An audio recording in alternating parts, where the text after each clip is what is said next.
My ears fit down Should we shoot now? I'm sorry. Hello, my name is Cody Barnes, and I will be giving a speech about Charles Lindbergh's solo flight across the Atlantic.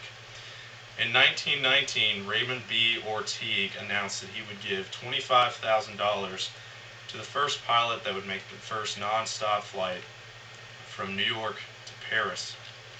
The flight would begin in New York, of course. 6 pilots already died in the attempt, so that proved that the flight was very difficult. The distance through thorough flight planning turned out to be 3,600 miles. The feat would be very difficult considering the distance and the technology available at the time. Charles Lindbergh, who was 25 years old at the time, was still up for the challenge. In this speech, I will talk about the willpower that it took Charles to undertake this flight.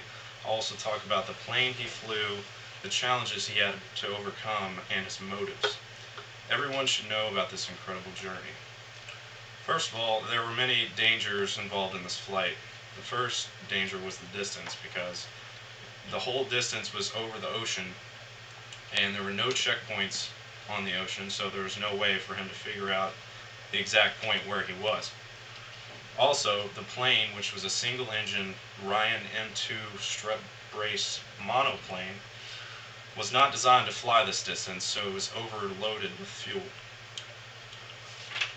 Since the plane only had a magnetic compass, he would only know the direction he was going in, and the wind could easily blow him off course. Also, the meager amount of technology available at the time would make the journey very difficult.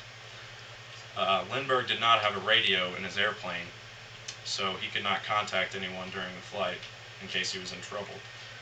And with the added amount of fuel, the plane was 1,000 pounds overweight, making even the takeoff very difficult to make.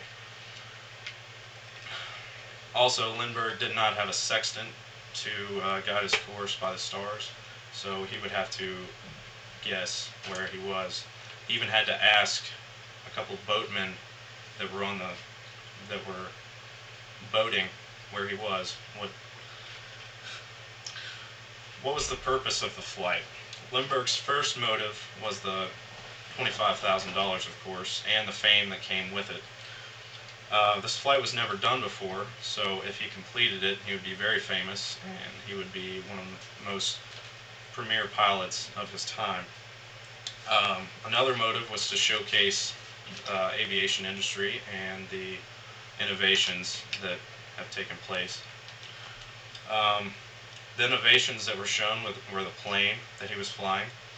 The aviation industry boomed after this flight because the interest that the public had went up. Also, the Wright firm that built the plane got much more business after this flight. Also, it had an impact on the world. This flight united the French and the Americans for at least one day, because one woman stated, "In such things there is no nationality, he's some mother's son." And it showed that Americans were on top of the aviation field because a young American was the first person to make the flight. In conclusion, Charles Lindbergh completed the flight that was initially thought of as impossible. 6 pilots already died in the attempt. He overcame many obstacles. Before and during the flight, the public showed great hope for his success. When he finally landed in Paris, he was regarded as a hero at the young age of 25. This event should always be remembered as a landmark in aviation history. Charles Lindbergh will go down in history as a man who conquered the Atlantic alone.